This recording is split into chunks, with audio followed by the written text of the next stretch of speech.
দেশ স্বাধীন হওয়ার পর আজম খানের হাত ধরেই বাংলাদেশের সূচনা হয় ব্যান্ড সঙ্গীতের। তার হাতে তৈরি হয়েছে অনেক শিল্পী যারা তাকে গুরু বলেই জানেন। দেশ ও মানুষকে যিনি উজাড় করে দিয়ে গেছেন, জীবনের পরন্ত বেলায় এসে শুধু কটা টাকার অভাবে অনেকটা বিনা চিকিৎসায় এক বুক অভিমান নিয়ে জীবন নদীর ওপারে চলে গেলেন আজম খান।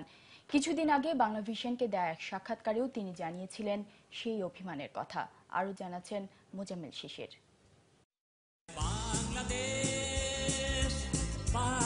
রেল লাইনের ওই বস্তিতে ওরে সালেকা ওরে মালেকা, অনামিকা, অভিমানী কিংবা আলাল ও দুলাল গানগুলো এখনো ফেরে মানুষের মুখে মুখে। অমর এসব গানের স্রষ্টা এই আজম খান। কিংবদন্তি এই মানুষ 21 বছর বয়সে পাক সেনাদের বিরুদ্ধে ধরেন অস্ত্র, দেশকে করেন শত্রুমুক্ত। পরে মাহবুবুল আলম খানই হয়ে ওঠেন পপ গুরু আজম খান। একটি নাম, একটি প্রতিষ্ঠান।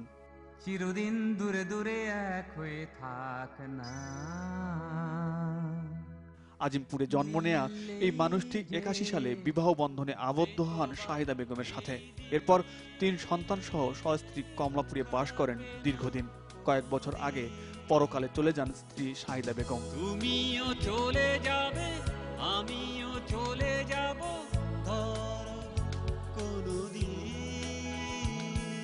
সাথী হারানোর বেদনার সঙ্গে গত বছর যোগ হয় মুখের ক্যান্সার।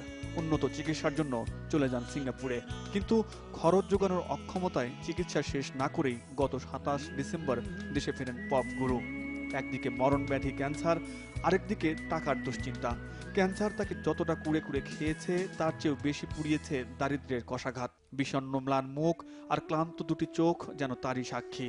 তো পয়সা লাগবে না, টাকা পয়সা ছাড়া চিকিৎসা করবে বিদেশে, আমাকে অনেক টাকার দরকার। আমাকে যা খরচপত্র ছিল সব শেষ জীবনে ঘর আর ছাদি হয়ে ওঠে তার জগৎ। তিলে তিলে ক্যান্সার তাকে মৃত্যুর দিকে নিয়ে যাচ্ছে। অনেকের মতো তিনিও জানতেন এই নির্মম সত্য।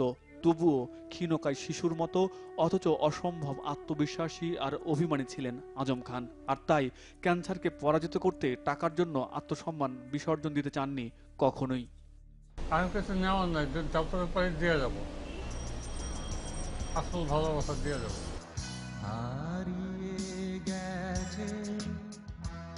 সমাজ আর রাষ্ট্রের এমন নীরবতায় মাথা নিচু করে এ লজ্জার হাত থেকে রেহাই পেতে চেয়েছিলেন এই কিংবদন্তি। শেষ পর্যন্ত মুক্তিও পেলেন। তবুও বলা যায়, যার ঝুড়িতে এত অর্জন আর বিসর্জন, শারীরিকভাবে তার বিদায় হলেও বাংলাদেশ আর বাংলা গানের ইতিহাসে আজম খান অনেকদিন বেঁচে থাকবেন স্বমহিমায়।